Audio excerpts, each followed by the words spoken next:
Este é Neil Harbisson, conhecido como o primeiro ciborgue do mundo. Neil nasceu com um tipo de alteração muitíssimo rara na visão, e durante muito tempo na sua vida ele só conseguia enxergar em preto e branco. Hoje ele tem 33 anos e a sua capacidade de perceber as cores ultrapassou a capacidade físico-mental do olho humano. Além de perceber todas as cores que a gente consegue, Neil também pode enxergar do seu modo o infravermelho das lâmpadas e o ultravioleta no néctar das flores. Isso é uma coisa que ninguém com um olho, digamos, normal consegue perceber, porque são ondas luminosas invisíveis. Como Neil consegue fazer isso? Ele procurou um médico que tivesse a coragem de desenvolver o projeto experimental de implantar um microchip na sua cabeça. Esse microchip é capaz de converter cores em vibrações e ondas para o cérebro dele. Heráclito uma vez disse que nada é permanente, a não ser a mudança. E se pensarmos em como a raça humana tem se adaptado para sobreviver, é realmente incrível ver que chegamos até aqui. Somos o resultado de milhões de anos de transformação e evolução. Mas será que estamos prontos para conduzir a evolução com nossas próprias mãos? Próteses modernas, supermedicamentos, sensores implantados no cérebro. A tecnologia e a relação do homem com a máquina permitiu que aprimorássemos o nosso eu biológico de uma forma cibernética. Hoje, a nano e a biotecnologia permitem que seres humanos alterem as capacidades físicas e mentais de outros seres humanos. Encontrar maneiras de aumentar e superar as limitações do corpo e da capacidade humana seriam os próximos passos da nossa evolução? Eu sou o Guilherme Marques e seja muito bem-vindo aqui ao Porquê das Coisas.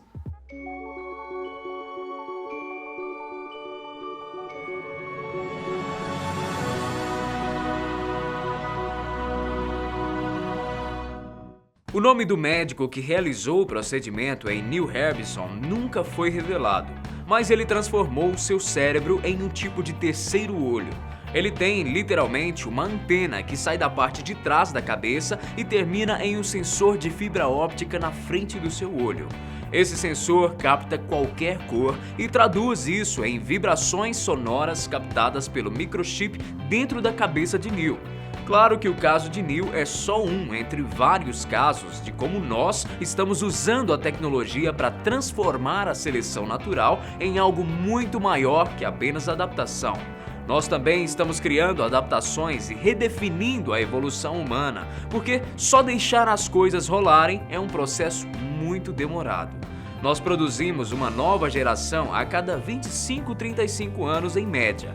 Nesse ritmo, ainda levaríamos milhares de anos para estabelecer uma condição vantajosa para a sobrevivência das futuras gerações.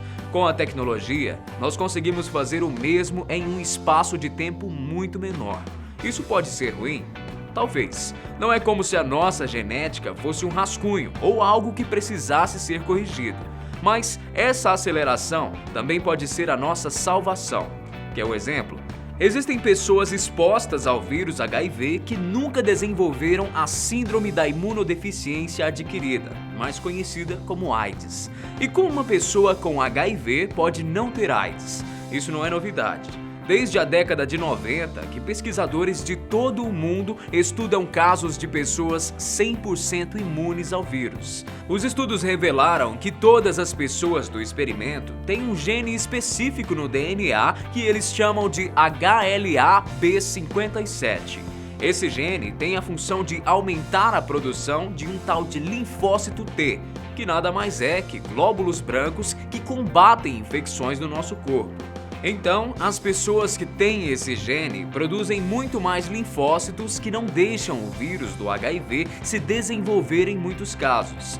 Considerando o índice de pessoas infectadas na África, por exemplo, essa mutação salvaria muitos milhares de vidas.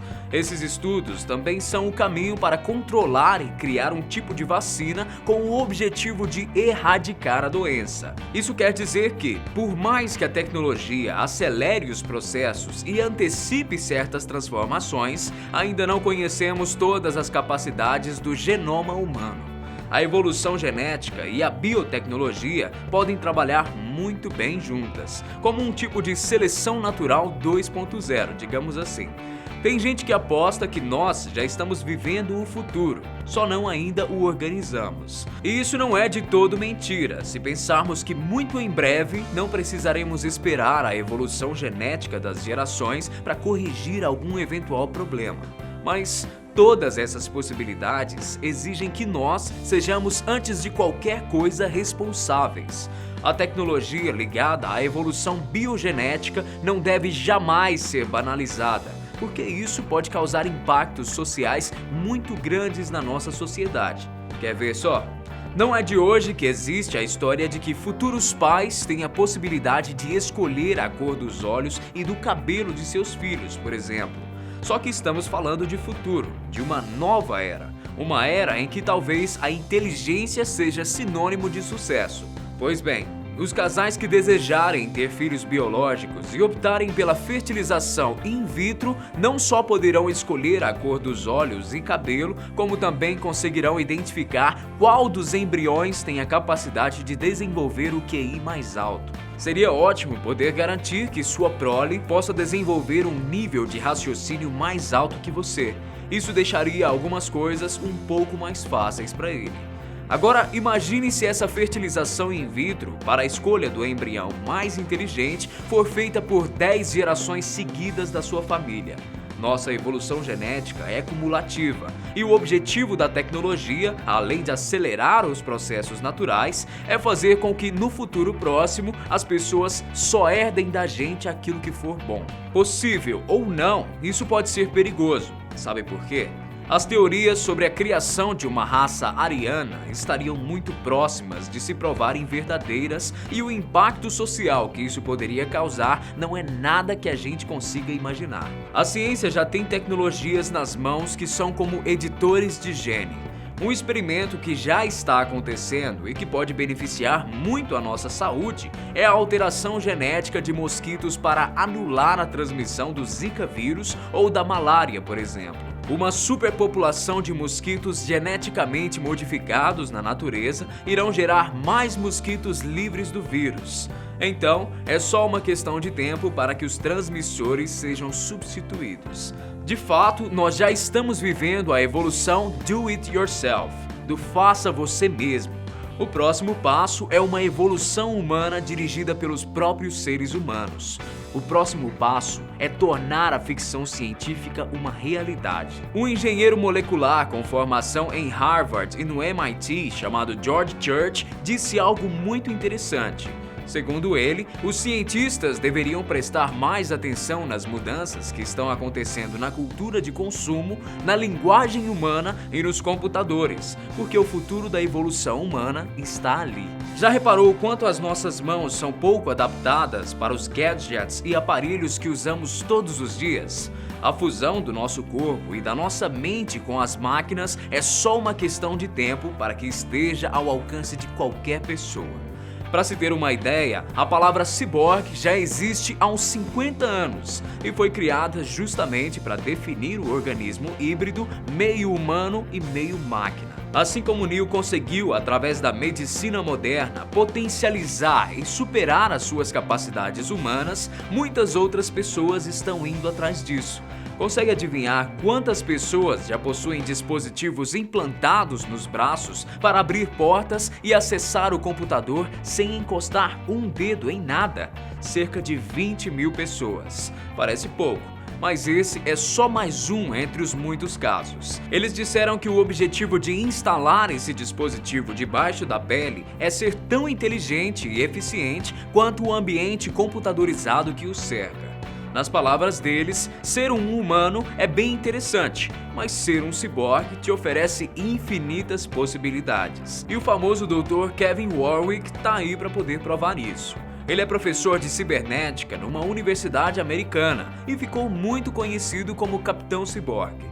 A saga de Kevin e seus implantes eletrônicos começou em 1998 e de lá para cá ele teve a oportunidade de experimentar dispositivos de todos os tipos, incluindo um microchip implantado no seu braço para controlar as luzes, aquecedores e computadores de casa. Pessoas com perda de audição e visão estão implantando dispositivos para corrigir os problemas físico-mentais.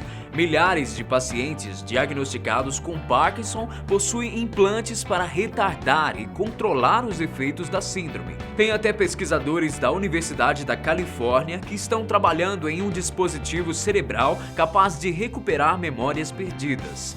Imagine uma pessoa com Parkinson conseguir se lembrar até mesmo dos seus primeiros anos de vida. Parece uma coisa que está muito distante de você, que está aí sentado na frente da sua tela, mas não é bem assim. Quando alguém pede a Neil para ver a sua cabeça, para conferir o lugar de onde sai a antena das cores, ele não parece incomodado ou constrangido. Pelo contrário, a empolgação que ele tem para mostrar como o seu dispositivo funciona é a mesma empolgação que a gente demonstra na hora de mostrar a um amigo as novidades do último smartphone, por exemplo. Isso mostra que nossa relação com a tecnologia não é muito diferente daquela que os ciborgues têm. Fazendo uma projeção para um futuro ainda mais distante, a evolução dirigida pode ajudar a raça humana a habitar outros planetas. Chris Impey é um professor da Universidade do Arizona e especialista em viagens espaciais que disse o seguinte: bastariam 100 a 150 pessoas em idade reprodutiva para criar uma colônia marciana adaptada ao planeta.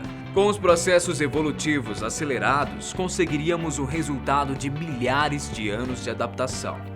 Só por curiosidade, essa colônia humana marciana geneticamente modificada teria uma anatomia diferente do que somos hoje. Eles seriam mais magros e altos por causa da pouca gravidade e também não teriam pelos. A grande questão, quando se fala em evolução guiada pelos próprios seres humanos, é sobre o quanto sabemos sobre o genoma da nossa espécie. É verdade que a evolução genética é imprevisível e inevitável. Mas deveríamos estar nos fazendo outra pergunta: o quanto do genoma nós precisamos conhecer para nos tornarmos melhores? Grande abraço para você e a gente se vê no próximo Porquê das Coisas. Tchau!